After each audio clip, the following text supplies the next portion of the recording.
Probably my biggest fuck up ever, which will haunt me for the next 18 years. Just feels so surreal. Not necessarily panicking though. I'm 23 and my female friend, whom I've known for the most part of my life, is currently 22. I still remember us playing every day as little kids to hanging out almost every day as teenagers. We often went on vacation together either with my or her parents. She was sort of like the sister I never had, and people now hearing that I got her pregnant feels almost like it's illegal. A few months ago, I was at her apartment, both of us super drunk, and yeah, it somehow just happened. It was good, so I guess in the following weeks it accidentally happened quite often. Like many other unfortunate souls, my non-existent dating life has me turning to the dating apps. This particular one is from Tinder. I'd been chatting with this guy a few days, and everything was going swimmingly. We had so much in common and were looking for the same things. His pictures were cute, and he didn't live too far away. All seemed well. I invited him over to grill out some burgers in my backyard. He asked if he could bring anything. I said sure, bring some bacon for the burgers. He agreed and said he'd be over soon. Given his distance, I expected him to be over in / 15 minutes. I started the grill and seasoned the burgers. Half an hour later he messaged me, "I've driven by a couple times and chickened out. Are you sure you want me to come over?" Maybe a red flag, but I chalked it up to nerves and just said, "Come on, I'm hungry." So this haggard-looking guy shows up, much different than his Cedric picture. That's alright, I can move past that. From the minute he walked up, and I kid you not, he did not take a breath. Within the first 5 minutes I knew his life story, from his aunt who hated their grandma to his father who likes to collect taxidermy. Not a single breath. Again I figured he was just nervous.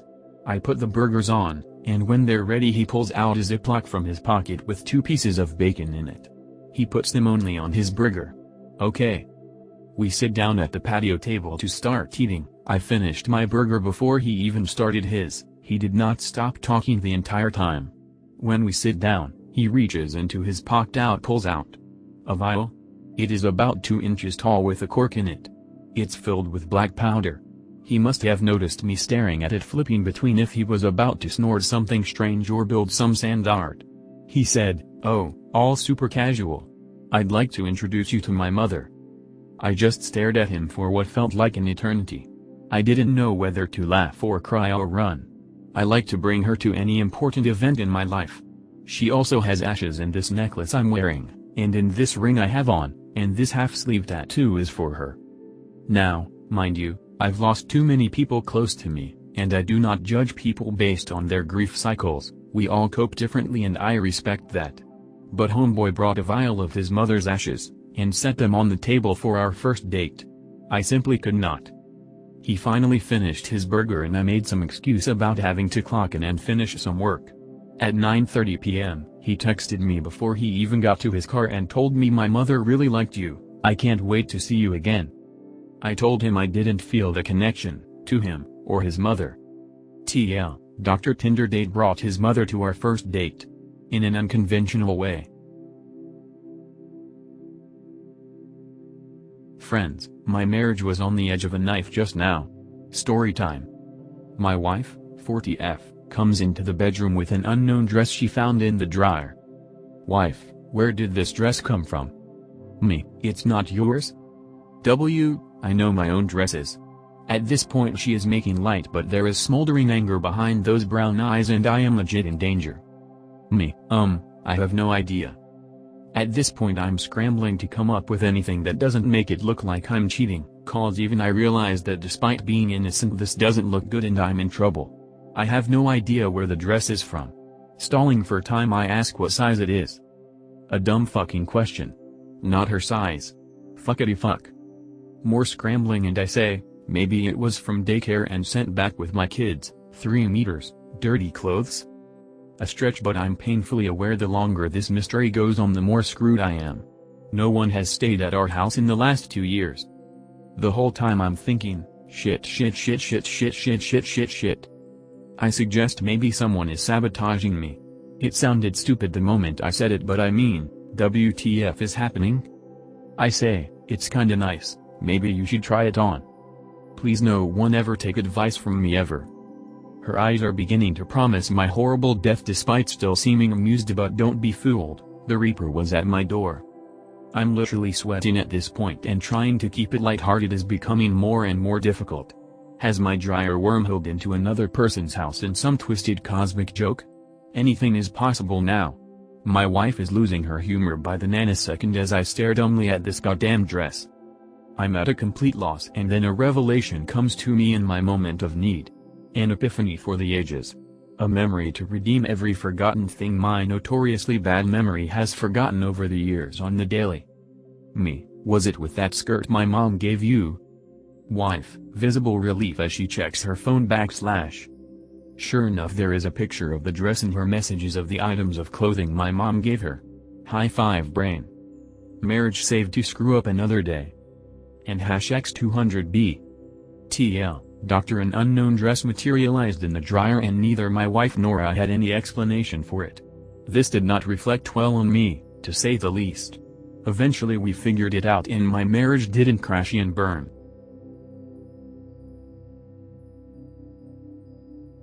We both are 22. I have known this girl since primary school and always have had a crush on her, but she never reciprocated it, so I moved on from her when we went to different unis. 3 years ago she went to med school, started a good paid job as a tutor and was super successful, while I was struggling to pay my tuition fees. I saw her in summer of 2019, and then in 2020 I didn't see her because of the pandemic, but we also fell out of touch sadly. This spring, my relationship with my now ex ended and a few days ago I decided to visit a brothel in my hometown. Went inside and they told me to choose a girl beforehand, online. But I told them it did not matter to me who it was, so I paid and got my room. Went in there, and there she was standing. She looked frightened and confused, and to be honest, I couldn't believe it was her. I could have turned away and get out, but I didn't. I went on with it. I guess I never really got over her. I felt so guilty. And even after the time was up I wanted it to go on. But at the same time it was so freaking sad. She looked miserable and tired. We didn't say a word until in the end I asked her what happened with her studies and job, and she said guess I went from all into nothing. It really bugs me now that I just did not damn turned away. I also hate myself from not knowing what was up with her earlier or helping her out. I fucked up badly. TLDR, I had sex with a friend, for who I had feelings for in the past, who works in a brothel now. I did not know I would see her there, but I could have turned back and I didn't, and now I feel like crap. Update. I already mentioned in the comments that I sent her an apology over text and if I could help her in any way. She replied back to me with this: I got her consent of posting it here. I just could reply to you now. As you already noticed by now, I switched careers. Was it my choice? Not really. Due to anorexia, bulimia, and a depression I had to stop medical school and my tutoring job. I ended up without anything and found that working in this brothel would earn me enough money to take care of myself and my mom. This job is just so physically demanding, to satisfy every man every half an hour or sometimes even more, that I really am starting to feel burned out again. I thought stopping mental work would save me, but this is so much more difficult to maintain. That is why I looked that way. I am not hurt with you coming in yesterday and with everything that happened. You were a client at that moment and I could refuse you. But I didn't. You know why? Because all the guys who come in and touch me don't give a damn about me. They just want the deed to be done.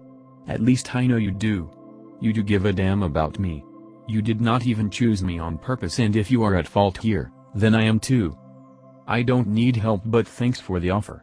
Let's not make all of this change our friendship and go on like our older days. I still want to pursue my studies, and when I said from all into nothing, I hope I can turn it around again one day. Hope you are well. Last edit on this post. Thanks everyone for all the comments. The raw and honest ones, comforting ones, and all the other ones. Some think it's fake, and if you do, be my guest. I just wanted to post a raw and real moment of regret on here. I know I fucked up, really big. The response is really from her, and if you don't believe it, again, that's up to you then. We are trying to be on good terms, and I offered to take her out to the lake in the weekend, and offered hugs, on which she agreed on.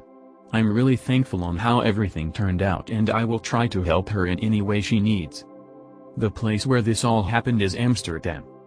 This post has so many comments now that it's impossible to keep it up. I'll log off now and wish you guys the best. Thanks and stay safe. So I'm at 31M and love me some stick deodorant. I'm self-diagnosed with hyperhidrosis and go through the rant rather quickly. My least favorite part of using deodorant is opening up a new stick. It comes with that hard plastic freshness seal that's squeezed in tight, and I fight it so hard every time. There's that little ridge handle and you gotta get just the right grip on it and pull just hard enough to get that sumbitch out and be able to use the deodorant. So cute today when I open up a new stick and the freshness seal is full on stuck.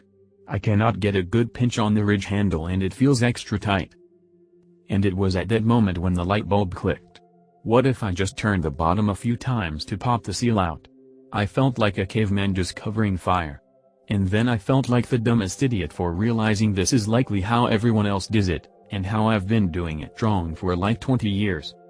Edit: my original post said roll-on deodorant, but I just learned thanks to a gracious user, u/the_il_bach_50, that it is stick deodorant. Learned another thing today. Also, I'm glad to see that I'm not the only one and that I could illuminate a few paths tonight. Second edit: it seems there are quite a few ways to take off the plastic thing and to solve my potential hyperhidrosis. I'm definitely going to try some of these suggestions, especially using the simple leverage and twist that seems like an even more correct way. Thanks everyone. Third edit: I'm glad so many people found this helpful, but seeing some of the comments it appears that if you try it the way I described, there's a chance that it can break the whole stick or smear, etc. So take my advice with a grain of salt and be careful next time if you try it this way. Apparently an even better way might be to just apply perpendicular pressure to the ridge and pop it off. And I can't thank people enough for all the suggestions on how to treat my mild hyperhidrosis. I happen to be seeing my doctor on Friday, so I'm going to discuss further with him. Up till now I had just accepted my fate as an overly sweaty person. TL, doctor, didn't realize the correct way to open up a new deodorant for my entire life. Felt like an idiot. This happened 2 days ago.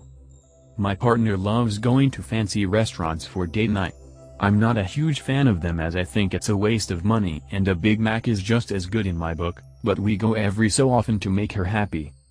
We ended up going to this really high-class Italian place where you have to dress to dine. We had some wine and looked over the menu and I ended up getting the rigatoni alla carbonara because I love the big noodles, and my partner got the linguine allo scoglio. Side note, we ended up paying $200 for the wine and 2 dishes. This is why I like my Big Mac. We both got our food and we both liked it very much, but I thought my dish was a little bland and I wanted to add a touch of salt. When the waiter came back I asked him if he could add a little salt to my dish, being that they don't keep salt on the tables at these fancy joints. He took my dish back and a few minutes later returned with a somewhat flustered look on his face. He told me unfortunately the chef said I cannot add salt to this dish. I was a little upset, but I was just gonna deal with it like it wasn't a big deal. My partner on the other hand got a little confrontational. She told the waiter that we are paying a lot of money to eat here and how it was crazy to not be able to add some salt to a dish. The waiter agrees and once again takes my dish back to the kitchen. This is where we fucked up. Next thing we know, the chef of the restaurant is coming out of the kitchen carrying my plate.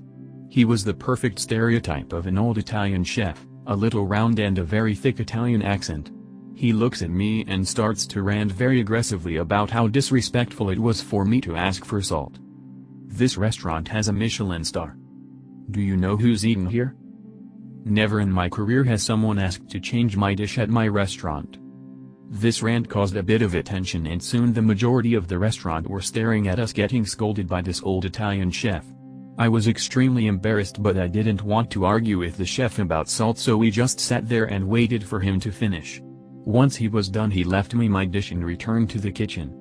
The waiter then apologized profusely, but my partner thought it was best if we'd leave, so we paid our bill and headed out.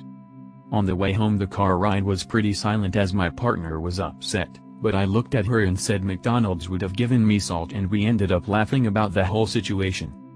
Moral of the story: Don't ask a high-end chef to alter their dish.